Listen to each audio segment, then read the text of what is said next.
KMK Real Talk. Today I have Wendy Laidlaw on the podcast, and we're super excited. So I have your copy. I have my copy of the book here.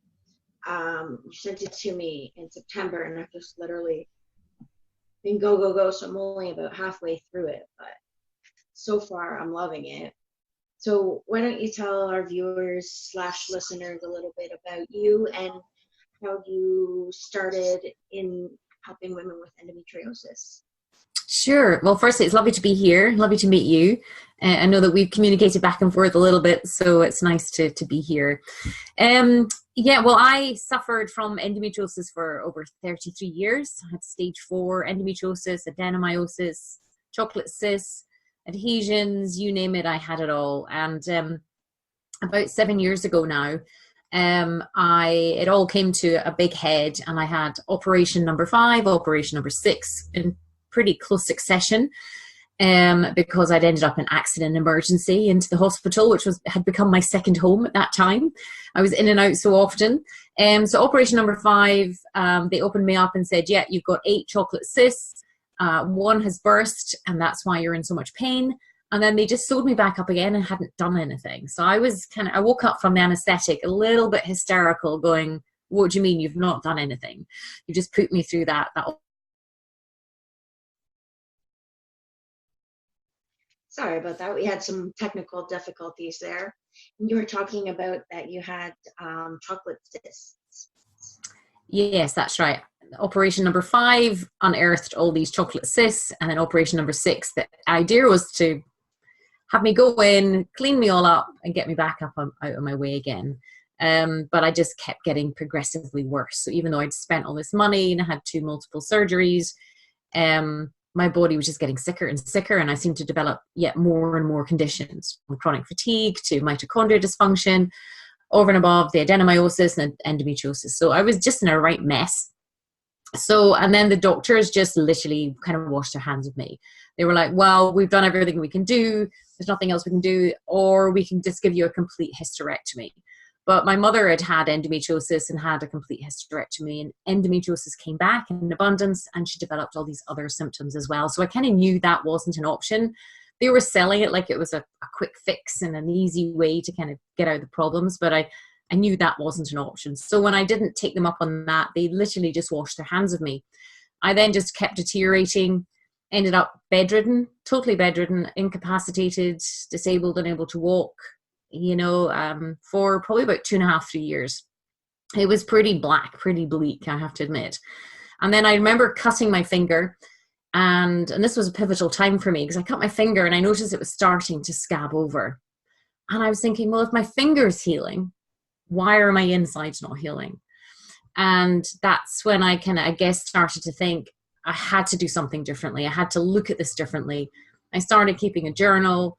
I retrained from my bed in nutritional therapy, psychotherapy, psychology. I started to become like hungry for knowledge, kind of like, what on earth's going on? Why am I not getting better? And then slowly but surely, I started to figure out, obviously, well, if the body's always wanting to heal itself, that's just a biological fact. Well, then what's stopping that process? So it was a case of looking at what I now refer to as the 5 Ps, the 5 poisons, like produce, which is food, products, property, past, and people. There's all these different layers. And I think the problem is with the medical machine and even in the other sort of alternative realm is people try and fix endometriosis with like one particular aspect. But it's a multimodal approach, because you're dealing with a whole person. You're not just dealing with an organ or a body part. So so I think within about sort of 7 to 8 months, all my pain had disappeared and reduced.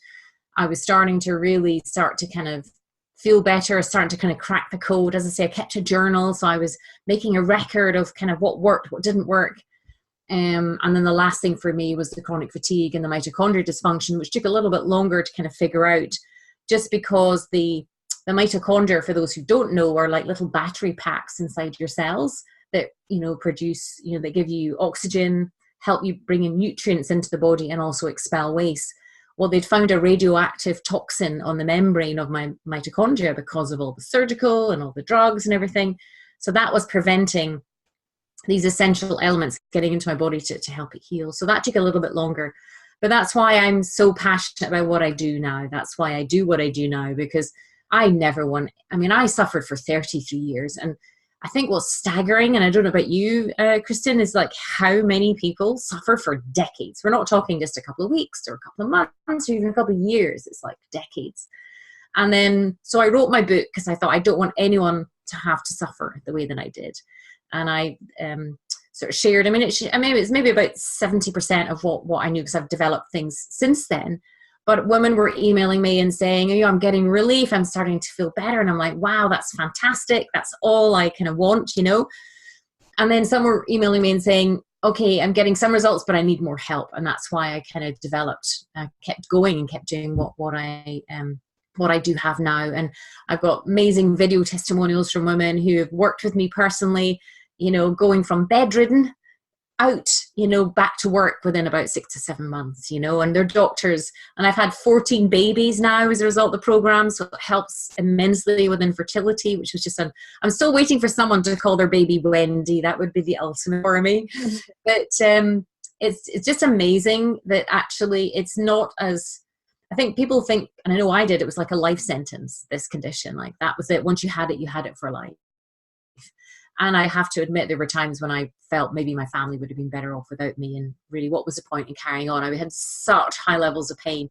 And I know if your listeners who have endometriosis, trying to describe endometriosis pain is indescribable unless you've suffered it. It's just so overwhelming and debilitating. And as I say, there were times when I thought, what's the point? But there was, I didn't want that to be my legacy. I didn't want that to be what people remembered me by. And I thought there had to be another way. If our bodies are, scabbing over a cut and healing naturally, well, why isn't the body healing? So that's where I kind of felt had to share that information with other women, because, it's something that, and again, it's not really the doctor's faults, because they're just a byproduct of their medical training, which is implemented through the government bodies. And I have had the joys meeting some doctors who have veered away from the medical mainstream and started to ask their own questions and say, well, how come these drugs and painkillers are making my patients sicker?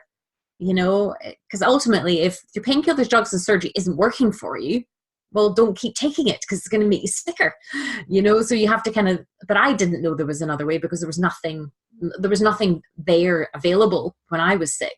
I would have chopped off this right arm to get this information that I have now, which is why, as I say, I'm so passionate about sharing about that there is another way. I think a lot of the listeners and viewers and followers have the same mentality, that it's a life sentence and there can only be pain from now on, and I can't enjoy life, and I can't do any of the things that I thought I was going to do with my life because I have endometriosis. Yeah. Which is just did an episode talking about how you can still live a great, fulfilling life and have endometriosis. It's not the be all end all of life. And I know lots of women have suicidal thoughts, and people have committed suicide over endometriosis. And it's very painful, and it affects so many. Yeah. So I always love to connect with other people who are trying to spread a message that there is better is possible. You don't always have to feel like you're in that pit of despair. Well, that's right. And actually what we don't know is how much control we have over our body, how much impact. I'm quite an analytical person. So when I was bedridden, I'm like, okay, what's going here? Why is my finger healing, but my inside's not healing? And endometriosis causes immense inflammation in the body, which then causes more endometriosis. There's a hormone imbalance. So there's a number of different elements you have to look at, but ultimately just keeping it, I call the KISS principle, keeping it super simple, because our bodies are amazing. So if always wanting to heal itself, what we need to do is come down through the layers of the onion and try and figure out what's causing the inflammation. And slowly but surely try and be the detective to try and figure out what's causing that. Now, I sit here 4 months, it's been in 4 months, 4 years it's been in remission. I don't have any pain. any clots, any dragging, any, you know, any pain at ovulation or menstruation, you know, the floods and the clotting and the breast pain and the dragging, all that stuff. I have none of that now, you know, and I have such a relationship with my body. I knew what was causing the inflammation and the pain and the poisons and the toxins before. And that's what I teach, is what to look for now. Because it's a case of coming down through the layers of the onion and being systematic and trying to figure out what's causing that. So, and you know, I was asked down to Endometriosis UK charity a couple of weekends ago to go and speak at one of their dinners, and again, share, not even just sharing hope. This is I can even say a tried and tested set of protocols. I refer to as the Laidlaw protocols now, because our bodies are amazing. And and it's easy when you know how, you know, but most women, they don't know what they don't know. Like, I didn't know that it was possible until the medical machine pretty much washed their hands of me. And I was forced to really think, right, I have to look at this from a different perspective. And I made it my mission. It's my life's mission to ensure that no woman has to end up as bad as I did, because it was so depressing. And when I hear about women ending their lives, it breaks my heart.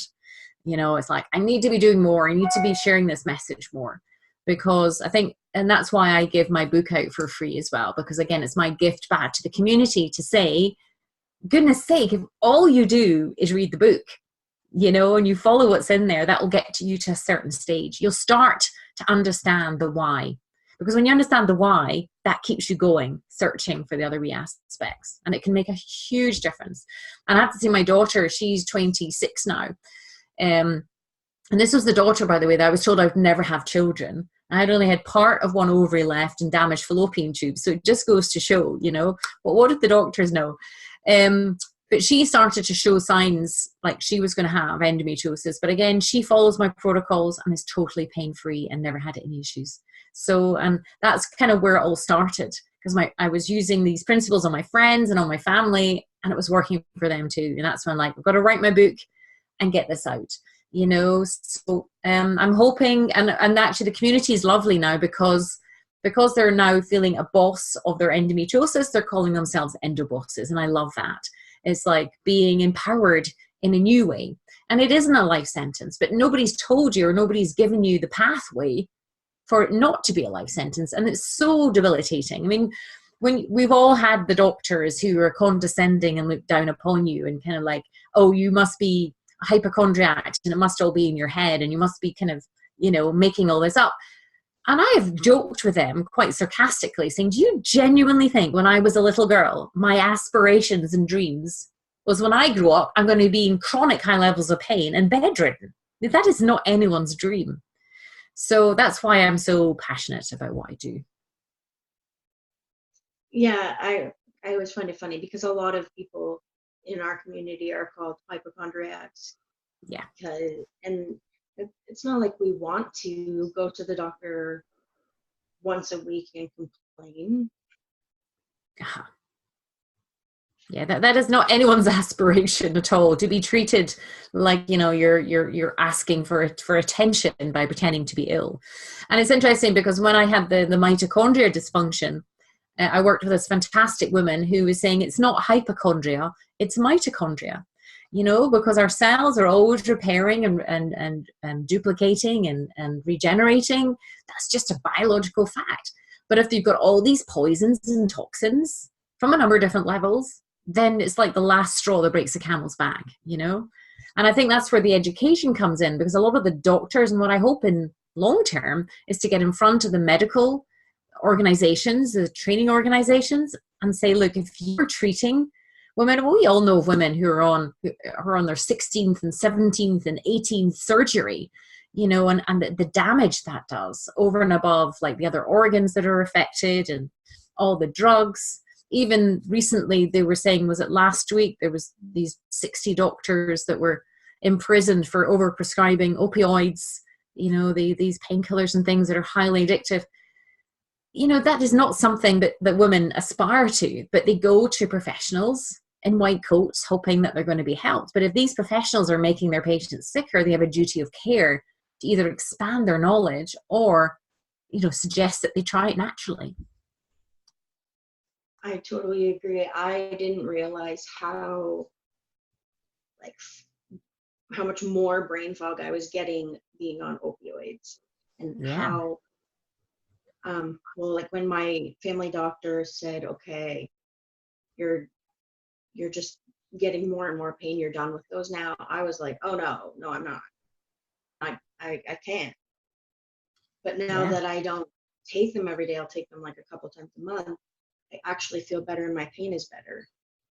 Yeah. Awesome. So I just want people to know that you have to experiment and do trial and error. Every one of us is different. Not what works for you may not work for me, and vice versa. Yeah. And just, Absolutely. but toxins affect everyone.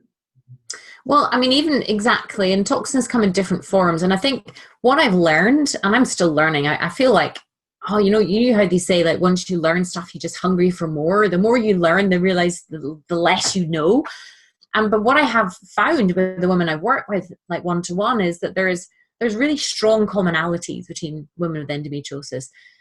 Firstly, they're very highly sensitive to their environment in lots of different ways. They're very empathetic, they're very sensitive emotionally and physically, which has obviously been put upon them as if that's a bad thing. Oh, you're just too sensitive, or like, and I think what I encourage my women, I teach my women that I work with, is actually that is a strength. It's a huge strength, that sensitivity.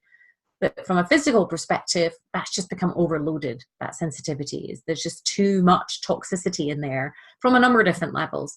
But one of the first things that I recommend is swapping out wheat, because wheat is like having sandpaper up and down your intestinal tract. I mean, it just causes massive endobelly and inflammation.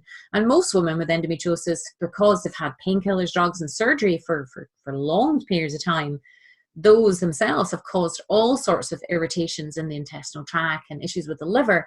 So even just something, swapping out wheat, if you focus on the simple thing, it's amazing. Nowadays you can get some fantastic wheat-free and gluten-free products, and that can take a huge load off the intestinal tract and really make a big difference with pain. And a lot of women, within about 2 to 3 weeks, can really notice a difference, a significant reduction in pain just with that one thing alone. And I've got a whole host of things in my tool bags that work with women. But again, it's the degree of sensitivity. And I've had nutritionists and say, oh, but people need grain and they need this. And I'm like, yeah, but women with endometriosis have highly acutely sensitive bodies to things that the average person perhaps wouldn't be as sensitive to. And I kind of say to anyone who's listening, if you have been put down upon by saying you're too sensitive, try and embrace that sensitivity, because it's a beautiful strength. Once you get past the pain, once you put it into remission and you understand what's going on in your body, that sensitivity can have a profound impact and empowerment to other women when you're beyond it. Because it's my degree of sensitivity that allows me to work so well with my clients, because I'm able to tune in with where they're at. But honestly, something as simple as wheat, swapping it out, can have a very big impact, positive impact on the body. What are a few other tips that you would suggest before we wrap up here? Well, I try and keep things really simple, because, when you're in pain and you're overwhelmed and you've had this for long periods of time, and you probably had people kind of, promoting snake oil or whatever else to try and get you well, you just kind of like, okay, who is this person? Are they for real? And I always start with coming back to yourself, really listening to your instincts, because you know your body better than anyone. I don't care how many initials they have after their name, or how highbrow they are, or where they come from. Only you know your body better than anyone. And one of my big suggestions is keeping a journal, because once you start paying attention in your own way, you build up this confidence with your body. But weight is the biggest thing. That gives you that sense of empowerment and progression, because you really will start to notice that. Now, wheat is in everything from ice cream to sausages to chocolate, all sorts of different things. And if you can even just elevate your awareness to a degree where you're just noticing how your body responds to what it eats each time it eats something, that can really start to open you up and really start to make you feel, gosh, yeah, I really, oh gosh, I had pain after that. Or yeah, my stomach got bloated, the endobelly thing. Endobelly is just your intestines having swollen, having been aggravated by what's coming to your body. So these are the kind of things, they're small baby steps, but they can make a big difference. There's all sorts of advice online, and it's very overwhelming, and I get that for people, which is why I put everything, almost about 80% in that book. And I get emails every day, every couple of days from people saying, in remission just from my book. I think about 80% of people get full remission just from reading my book. And then there's that 20% where there's just other aspects that they just need a bit more help and guidance on. But the book lays it all out. What I learned it's like my story, and also a step-by-step guide of what worked for me. So I think you have to kind of read the book and like where you're at. And some people will say, they refer to it as like, just keep going back and keep referring back to it. And if you can just get what you desire from that, fantastic. But the biggest thing, and I have, I think, a page and a half at the end of my book where I'm like, no wheat, no wheat, no wheat, no wheat, no wheat. If that's the only thing you can remember, because I know when you're in pain and you're on painkillers and you're foggy thinking, it's very hard to think, oh, I've got to remember this and remember that. And then just feel like giving up. So if you can only focus on one thing, just to give you that couple of steps forward and a couple of steps reduction in pain, then you can start looking at the other aspects. But it's what I refer to is we're really trying as close we can to eat as our great, great, great ancestors did when they roamed the savannah plains and were in the jungles and the forests. When they ate as fresh, as clean as possible. I don't like to put too many restrictions or do's and don'ts, because then you just feel like giving up and then kind of like, oh, stuff it, I'll just, eat that big fat cake, and then it all goes to pot.